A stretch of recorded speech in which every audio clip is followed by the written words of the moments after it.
Astaghfirullah. Bismillahirrahmanirrahim. Assalamualaikum warahmatullahi wabarakatuh. Bihamdillahi wassalatu wassalamu ala rasulillah wa ala alihi wa sahbihi wa mawalah wa la hawla wa la quwata illa billahi wa ba'du. Qala Allahu azza wa jal, ya ayyuhalladzina amanu taqullaha haqqa tuqatih wa la tamutunna illa wa antum muslimun. Wa qala sallallahu alaihi wasallam, majtama'a qaumun fi baiti min buyutillah yatluna kitaballahi wa yatadarasunahu bainahum illa nazalat alaihimus sakinah wa ghasyiyatuhumur rahmah wa haffathumul malaikah wa dzakarallahu fi man indah. Ma'asyiral muslimin yang dimuliakan Allah Subhanahu wa taala, alhamdulillah di malam hari ini kembali kita bisa bertalabul ilmi lewat media Jabal Uhud. Salawat dan salam demi keberkahan majlis di malam ini kita aturkan kepada Rasul kita yang mulia alaihi salatu wassalam. Allahumma salli ala Muhammad wa ala alihi wa sahbihi wa man sara ala nahjihi ila yaumiddin. Pembahasan di malam hari ini kita akan membahas tentang mengupas misteri Pulau Dajjal dan 30 awak kapal yang terdampar di Pulau Dajjal. Bagaimana kisahnya? Ma'asyiral muslimin yang dimuliakan Allah Subhanahu wa taala, kalau kita membaca di dalam kitab Sahih Muslim, ada sebuah hadis Nabi sallallahu alaihi wasallam yang menceritakan tentang kisah jassasah. Jassasah itu diambil dari kalimat jasus, mata-mata. Hadis ini dari seorang sahabiah namanya Fatimah binti Qais. Inti ceritanya adalah bahwa diceritakan suatu ketika Nabi sallallahu alaihi wasallam tiba-tiba kemudian mengumpulkan manusia. Kemudian Nabi sallallahu alaihi wasallam memerintahkan sahabatnya untuk mengumandangkan as-salatu al-jami'ah. As-salatu al-jami'ah. Kalimat as-salatu al-jami'ah itu tidak diucapkan kecuali untuk memanggil karena sebuah perkara yang sangat penting. Makanya biasanya kalimat as-salatul jami'ah itu dikumandangkan sebagai pengganti azan dalam salat gerhana, karena memang gerhana itu menakutkan. Maka ketika kemudian para sahabat mendengar kalimat as-salatul jami'ah, maka seluruh sahabat berdatangan, kemudian berkumpul di masjid Nabi sallallahu alaihi wasallam. Maka Nabi pun bertanya kepada para sahabat, atadruna lima jama'tukum, tahukah kalian kenapa aku kumpulkan kalian semua? Maka sahabat mengatakan, Allahu wa rasuluhu a'lam, Allah dan Rasulnya yang tahu. Maka Nabi SAW mengatakan, wallahi ma jama'tukum li ragbatin wala li rahbatin, walakin jama'tukum li'anna Tamim ad-Dari kana rajulan nasraniyan faja'a fabaya'a wa aslama wa haddathani hadithan wafaqa alladhi kuntu uhaddithukum an masihid dajjal. Kata Nabi SAW, demi Allah, aku tidak mengumpulkan kalian karena sebuah harapan atau karena hendak menakut-nakuti, tapi sengaja kukumpulkan kalian karena ada seseorang namanya Tamim ibn Aus Ad-Dari. Dulu dia seorang Nasrani, lalu dia datang kemudian berbaiat dan masuk Islam. Kemudian dia menceritakan sebuah hadis kepadaku sama seperti hadis yang aku ceritakan kepada kalian tentang Al-Masihid Dajjal. Di sini ada sebuah keanehan. Biasanya Nabi SAW bercerita, kemudian sahabat menukilkan cerita Nabi. Itu umumnya hadis seperti itu. Dari Abu Hurairah radhiyallahu an, dari Nabi SAW, hampir semua hadis seperti itu. Tapi khusus hadis Tamim ibn Aus Ad-Dari ini terbalik. Justru Nabi SAW mengambil cerita dari Tamim ibn Aus Ad-Dari kemudian diceritakan kepada para sahabat. Jadi di sini ada keanehannya. Nabi mendapatkan cerita dari Tamim ibn Aus Ad-Dari kemudian diceritakan balik kepada para sahabat. Nabi SAW alasannya karena cerita Tamim ibn Aus Ad-Dari itu cocok dengan apa yang diceritakan Rasul tentang masalah Dajjal. Kemudian Nabi SAW menceritakan tentang kisah Tamim ibn Aus Ad-Dari. Sebagai pengetahuan, Tamim ibn Aus Ad-Dari ini, dia adalah Tamim ibn Aus ibn Kharijah dan dinasabkan kepada Ad-Dar, di mana Ad-Dar itu sebuah kabilah dari kabilah-kabilah Lakham, dan dia dikunyah sebagai Abu Ruqayyah karena Ruqayyah itu putrinya, putri Tamim ibn Aus Ad-Dari, maka kunyahnya Abu Ruqayyah. Lah Tamim ibn Aus Ad-Dari ini walaupun dia masuk Islam telat di mana tahun ke-9 Hijriah, tetapi dia sangat mencintai Al-Quran. Sampai-sampai ketika para ulama menceritakan tentang biografi beliau, di antara sahabat Nabi SAW yang hampir setiap malam menghatamkan Al-Quran selain Utsman bin Affan adalah Tamim ibn Aus Ad-Dari. Jadi kecintaan kepada Quran itu luar biasa Tamim ibn Aus Ad-Dari, walaupun dia dulunya seorang Nasrani, kemudian masuk Islam dan berjumpa dengan Rasul tidak lama, tapi kecintaan kepada Al-Quran luar biasa sehingga dia dikenal sebagai qawaman sawaman, orang yang suka beribadah baik solat malam ataupun puasa sunnah. Dan dikenal Tamim ibn Aus Ad-Dari ini ibadahnya, sehingga ketika kemudian di zaman Nabi SAW beliau dipuji oleh Nabi SAW, dan salah satu jasa Tamim ibn Aus Ad-Dari ini dialah yang membuat penerangan di masjid Nabi karena kepiawaian dia dalam ilmu perkapalan.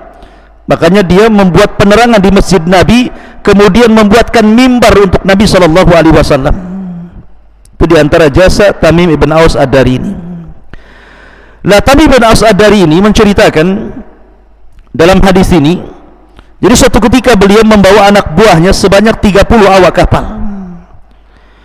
Kemudian tiba-tiba kapal yang ditumpangi dengan 30 awak kapal ini dihempas gelombang yang tidak jelas di lautan mana, sehingga kemudian gumpalan-gumpalan gelombang lautan itu menghempas kapal sehingga kapal itu kemudian hancur, tetapi Allah takdirkan semua awaknya selamat.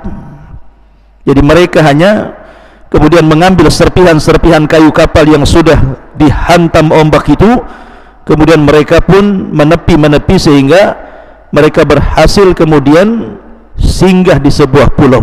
Disinilah cerita dimulai, Pulau Dajjal.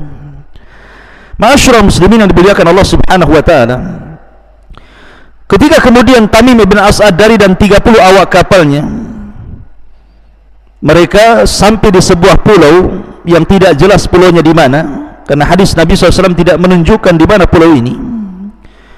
Tapi yang jelas bahwa masuklah 30 awak kapal ini, tiba-tiba kemudian mereka berjumpa dengan binatang. Binatang ini aneh. Disebutkan falakiyatuhum dabatun ahlab. Jadi mereka menjumpai dabatun, sebuah atau seekor binatang yang berbulu dari depan sampai ke belakang. Jadi saking lebatnya bulu itu, sampai-sampai la yadruna ma qubuluhu min duburihi, sampai tidak jelas mana kubulnya mana duburnya, saking lebatnya bulu binatang ini. Tiba-tiba kemudian 30 awak kapal ini mengatakan, wailaki man anti, celaka engkau, siapa engkau? Tiba-tiba binatang yang berbulu tebal ini mengatakan, ana jassasa, saya adalah jassasa, binatang yang bisa bicara. Dan menurut Abdullah bin Abbas radhiyallahu anhuma, bahwa nanti di akhir zaman ketika muncul dabatun minal ar, binatang yang keluar dari perut bumi kemudian bisa bicara, beliau mengisyaratkan bahwa yang dimaksud dabatun minal ardi itu adalah jassasa dalam hadis ini. Tapi sekali lagi ini pendapat kurang kuat, tapi ada pendapat yang mengatakan seperti itu. Dan jassasa itu diambil dari kata jasus, mata-mata. Mata-mata siapa? Tentu yang dimaksud di sini mata-mata Dajjal. Karena ketika ditanya wa ma jassasa, apa itu jassasa? Tiba-tiba kemudian dia mengatakan, ayyuhal qaum intaliqu ila hadar rajuli fid dairi fa innahu ila khabarikum bil ashwaq. Kata jassasa, sudah jangan kau tanya siapa diriku, masuklah kau ke dalam hutan. Di dalam hutan itu ada dair. Dair itu semacam tempat ibadah. Tempat ibadahnya orang-orang Yahudi itu disebut dair. Di situ ada tempat ibadah. Di situ ada seorang laki-laki yang sudah rindu menunggu kalian. Ini Tamim bin Aus Ad-Dari dan 30 awak kapalnya bingung, baru datang. Tiba-tiba kemudian ketemu binatang yang berbulu yang menakutkan, bisa bicara lagi dan mengatakan bahwa kalian sudah ditunggu oleh orang yang berada di salah satu tempat ibadah di tengah hutan, dan dia sangat merindukan kedatangan mereka. Dengan ketakutannya masuklah Tamim bin Aus Ad-Dari ini dengan 30 awak kapal, sampailah akhirnya di rumah yang diisyaratkan oleh jassasah itu. Apa yang terjadi? Ketika kemudian falamma dakhalna, ketika kami masuk, fa idza fihi a'zamu insanin, tiba-tiba kami mendapatkan ada manusia besar, raksasa. Ra'ainahu qattu khalqan wa ashadduhu withaqan majmu'atun yadahu ila unuki ma baina rukbatayhi ila rukbatayhi bil hadid. Kemudian aku melihat laki-laki yang besar, yang raksasa itu, tangannya terikat rantai dan rantainya terikat ke lehernya. Kemudian juga kedua lututnya juga diikat dengan besi. Jadi betul-betul tidak bisa bergerak tuh, kakinya diikat rantai, tangannya diikat rantai ke lehernya, sama sekali tidak bisa bergerak karena rantai itu sangat kokoh sehingga orang ini tidak bisa apa-apa dengan rantai itu. Tiba-tiba kemudian kami katakan, wailaka man anta, celaka siapa kamu, kenapa kau dirantai? Kemudian dia pun mengatakan kepada pasukan ataupun Tamim dan 30 awak kapal ini, qad qadartum ala khabari fa akhbiruni ma antum. Maka orang ini mengatakan, sungguh telah ditakdirkan kalian sekarang tahu tentang keberadaanku di sini. Sebenarnya kalian dari mana? Maka Tamim bin Aus Ad-Dari dan juga 30 awak kapalnya mengatakan, nahnu unasun minal Arab, kami adalah orang-orang dari Arab. Kemudian diceritakan kisah bagaimana diombang-ambing ombak hingga sampai kemudian di Pulau Dajjal ini. Ma'asyiral muslimin yang dimuliakan Allah Azza wa Jalla, tiba-tiba kemudian orang yang dirantai ini menanyakan kepada Tamim dan 30 awak kapalnya tentang 4 perkara yang akan terjadi sebelum kiamat dibangkitkan. Yang pertama, tiba-tiba orang ini mengatakan, akhbiruni an nakhli baisan, beritahukan kepadaku tentang kurma baisan, kebun kurma baisan. Kemudian kata Tamim ibn Aus Ad-Dari mengatakan, an ayyi sya'niha tastakhbiru, tentang apa yang kau tanyakan kepada kami tentang baisan itu, kebun baisan itu. Maka orang ini mengatakan, as'alukum an nakhliha hal yuthmiru, saya hanya bertanya kepada kalian, apakah pohon-pohon kurma itu masih berbuah? Maka kata Tamim ibn Aus Ad-Dari, ya, masih berbuah. Maka orang ini mengatakan, amma innahu yushiku alla tuthmir, kata orang ini mengatakan, ingat, hampir-hampir kurma-kurma itu akan mengering dan tidak akan berbuah. Sebagai pengetahuan bahwa baisan itu ataupun kebun kurma baisan itu berada di Palestina. Jadi kebun yang berada di Palestina berdekatan dengan Sungai Jalut. Lah biasanya Israel ini menjadikan target serangan itu ke kebun kurma baisan. Jadi Israel itu kalau mengarahkan rudal-rudal mereka, senjata-senjata mereka itu, mereka kemudian mengarahkan rudal-rudal itu, salah satu sasarannya adalah ke kebun kurma baisan. Jadi karena kebun kurma baisan ini sering diserang oleh rudal-rudal Israel, sehingga akhirnya mengakibatkan banyak kurma yang terkena senjata. Akhirnya kurma itu satu persatu mati. Sampai hari ini tidak banyak pohon kurma yang tumbuh di baisan itu. Yang kedua, terjadi kekeringan, sehingga akhirnya kemudian menjadikan kurma-kurma itu mati dan gersang. Artinya bahwa apa yang dikatakan orang yang terikat di sebuah rumah kepada sahabat Tamim ibn Aus Ad-Dari itu sudah menjadi sebuah kenyataan hari ini, ketika dia mengatakan sebentar lagi kurma-kurma itu tidak akan berbuah, dan hari ini memang tidak berbuah. Selain daripada target sasaran serangan Israel, juga memang kondisinya juga sudah banyak yang mengering gitu. Ini yang pertama. Kemudian yang kedua, raksasa yang di rantai ini bertanya lagi. Dia mengatakan, akhbiruni an buhairati Tabariyah, beritahukan kepadaku tentang danau Tabariyah, Tiberias bahasa kitanya. Kuna an aisya'niha, apa yang anda maksudkan dari pertanyaanmu itu? Maka orang ini mengatakan, hal fiha ma'un, apakah danau itu masih banyak airnya? Maka qalu, 30 awak kapal mengatakan, hiya katsiratul ma, maka danau itu masih banyak airnya. Qala, maka orang yang dirantai itu mengatakan, ama inna ma'aha yushiku an yadhhab, kata dia, sebentar lagi air itu akan habis.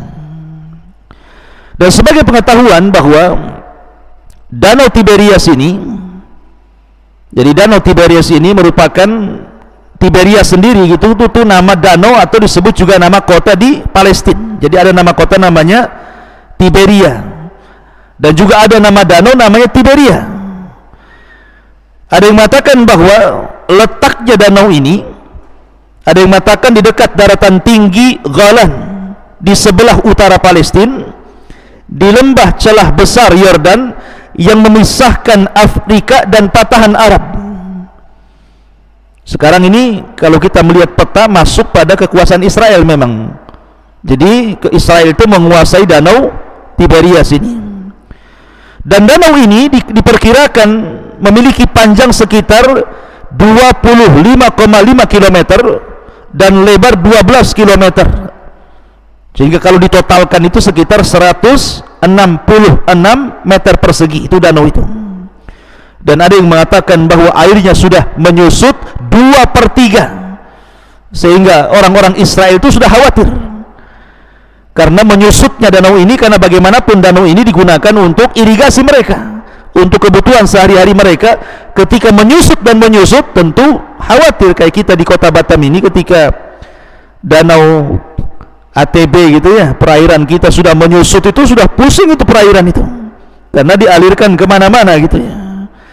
Tetapi dengan menyusutnya ini, berarti apa yang dikatakan orang yang di dalam hutan itu, yang dirantai orang besar itu, mengatakan sebentar lagi hampir kering, ya sudah mulai menjadi sebuah kenyataan, karena danau itu 2/3 sudah mulai menyusut. Ini pertanyaan yang kedua. Pertanyaan yang ketiga, kemudian akhbiruni an aini zughar, beritahukan kepadaku tentang mata air zughar. Qalu an ayyi sya'niha tastakhbir, apa yang akan kau tanyakan tentang mata air zughar itu?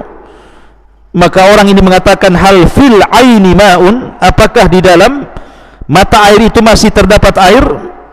Wa hal yazra'u ahluha bima'il aini, apakah juga penduduknya masih bercocok tanam menggunakan air mata air zughar itu? Qulna lahu na'am, ya, masih katanya. Hiya katsiratul ma' wa ahluha yazra'una min ma'iha, dan banyak airnya serta penduduknya masih menggunakan airnya. Sampai di sini kata-kata hadis ini. Lihat, di sini orang yang dirantai tidak memberikan catatan. Kalau tadi ketika membahas masalah kebun kurma, ada catatan dari orang yang dirantai ini bahwa sebentar lagi kurma-kurmanya akan mengering dan tidak akan berbuah. Kemudian ketika memberikan catatan kepada telaga Tiberias, dia akan mengatakan sebentar lagi airnya kering. Tetapi ketika bertanya tentang mata air zughar, orang ini tidak mengatakan sebentar lagi kering. Cuman Tamim ibn Aus Ad-Dari mengatakan bahwa airnya masih banyak dan penduduk masih bercocok tanam menggunakan irigasi dari mata air zughar ini. Kenapa Dajjal tidak memberikan catatan orang ini? Kenapa orang ini tidak memberikan catatan, oh sebentar lagi kering gitu ya? Kata para ulama, khusus ainuz zughar, mata air zughar itu, sebagai pengetahuan saya katakan bahwa mata air zughar ini, kalau kita melihat petanya, itu masih menyambung dengan danau Tiberias. Letaknya di sebelah selatan danau tersebut, masuk ke dalam wilayah Syria, dan mata air ini menjadi tumpuan utama bagi penduduk Syria dan juga Palestina dalam mengairi perkebunan mereka. Sehingga kalau seandainya keringnya danau Tiberias itu mempengaruhi juga mata air zughar, atau sebaliknya gitu ya. Tetapi kenapa Dajjal tidak memberikan catatan bahwa nanti mata air zughar ini akan kering? Tidak, karena menurut penelitian yang saya baca, menurut penelitian, ada seorang peneliti dari Inggris meneliti bahwa setelah diteliti oleh Barat gitu ya tentang mata air zughar ini, rupanya mata air zughar ini mata air tertua di dunia.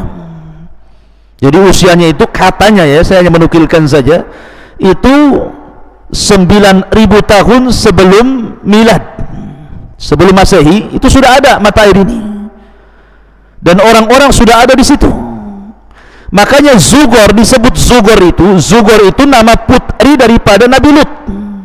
Jadi Nabi Lut itu punya 2 putri, salah satu namanya Zughar. Lah putri Nabi Lut ini hijrah ke mata air tersebut dan dikebumikan atau dikuburkan di mata air tersebut. Makanya kemudian mata air tersebut disebut Zughar, diambil daripada nama putri Zughar bintu Lut alaihi salatu wassalam. Makanya kemudian disebutkan namanya, disesuaikan dengan nama putri Nabi Lut, Zughar. Jadi mata air tertua di dunia. Dan kenapa Dajjal kemudian tidak mengatakan mata air itu akan kering? Dan karena tidak akan kering, karena Dajjal itu nanti di akhir zaman akan menjadikan poros kekuatan ketika mengepung Baitul Maqdis, dan kekuatan Imam Mahdi itu di mata air zughar ini. Jadi Dajjal dan pasukannya, mereka akan berpusat di mata air zughar ini untuk memerdekakan ataupun untuk menyerang Baitul Maqdis dan menyerbu pasukan Imam Mahdi. Makanya Dajjal tidak mengatakan sebentar lagi akan kering, karena itu lokasi yang akan menjadikan tumpuan tentara Dajjal untuk melawan Imam Mahdi. Ma'asyiral muslimin yang dimuliakan Allah Subhanahu wa taala, dan mata air zughar sendiri sampai hari ini masih banyak airnya dan masih digunakan irigasi untuk penduduknya. Ma'asyiral muslimin yang dimuliakan Allah Azza wa Jalla. Kemudian yang ketiga, yang keempat, orang ini bertanya tentang akhbiruni an nabiyil ummiyin, beritahukan kepadaku tentang nabi orang-orang buta huruf itu. Ma fa'ala, apa yang dilakukannya? Qalu maka Tamim ibn Aus Ad-Dari dan juga 30 awak kapalnya mengatakan, qad kharaja min Makkah wa nazala Yathriba, telah keluar terusir dari Mekah dan sudah singgah di Yathrib Madinah. Maka orang ini mengatakan, aqatalahul arabu, apakah orang-orang Arab memeranginya? Qulna na'am, ya, orang-orang Arab mengusirnya dan memeranginya. Qala kaifa sana'a bihim, bagaimana, apa yang dilakukan terhadap mereka, maksudnya apa yang dilakukan Rasul setelah orang-orang Arab menyerangnya? Fa akhbarnahu annahu qad dhahar, maka kami habarkan kepada orang tersebut bahwa orang yang kau maksud itu sudah tampak ala man yalihi minal Arab wa ata'uhu, ada juga yang kemudian mengikuti tapi tidak banyak. Qala, maka orang yang dirantai ini mengatakan, sebaiknya kalau engkau berjumpa dengan orang itu, maksudnya Nabi yang tampak itu, khairun lahum an yuti'uhu, lebih baik mengikutinya. Lihat bagaimana dikasihkan rekomendasi ya. Orang ini saja merekomendasi untuk ikut Nabi, sebaiknya ikut dia, itu dia di atas kebaikan. Kemudian di ujung hadis dia mengatakan, wa inni mukhbirukum anni anal masih Ad-Dajjal, dan saya akan habarkan kepada kalian, tahukah saya ini siapa? Maka mereka tidak tahu. Maka dia mengatakan, sayalah Al-Masih Ad-Dajjal, saya akan keluar di akhir zaman selama 40 hari dan akan keliling dunia kecuali 2 tempat yang tidak bisa kumasuki, Mekah dan Madinah, karena dijaga oleh para malaikat. Maka mendengar hal itu, Nabi SAW langsung memegang tongkatnya, kemudian memukul-mukul ke tanah dan mengatakan, hadhihi tayyibah, hadhihi tayyibah, hadhihi tayyibah. Dia mengatakan sambil memukul-mukul ke tanah, sesungguhnya inilah tayyibah, inilah tayyibah, inilah tayyibah, maksudnya Madinah, karena Madinah itu disebut Madinah at-Tayyibah, negeri yang suci yang baik ya. Maka akhirnya kemudian ketika tahu bahwa di hadapannya adalah Dajjal, disangkanya syaitan, maka Tamim ibn Aus Ad-Dari dan 30 awak kapalnya kemudian keluar dari rumah itu, kemudian lari. Mereka berusaha untuk keluar dari pulau itu, dan akhirnya setelah berhari-hari memikirkan mereka bagaimana caranya membuat kapal kembali, dan setelah kemudian mereka berhasil membuat kapal, mereka pun kembali melakukan perjalanan kembali pulang menuju tempatnya masing-masing. Dan ketika kemudian terjadi gelombang orang-orang yang masuk Islam, maka Tamim ibn Aus Ad-Dari ini kemudian datang dengan rombongan dari kabilahnya menuju Madinah. Maka ketika berjumpa dengan Nabi SAW, dia pun mengislamkan dirinya, kemudian dia pun masuk Islam, dan baik keislamannya, dan mencatat sejarah tentang siapa Tamim ibn Aus Ad-Dari radhiyallahu anhu. Inilah diantara kisah tentang 30 awak kapal yang terdampar di Pulau Dajjal. Wallahu a'lam bishawab. Mudah-mudahan ada manfaatnya. Subhanaka wa bihamdika asyhadu an la ilaha illa anta astaghfiruka wa atubu ilaik. Allahu ta'ala. Assalamualaikum warahmatullahi wabarakatuh.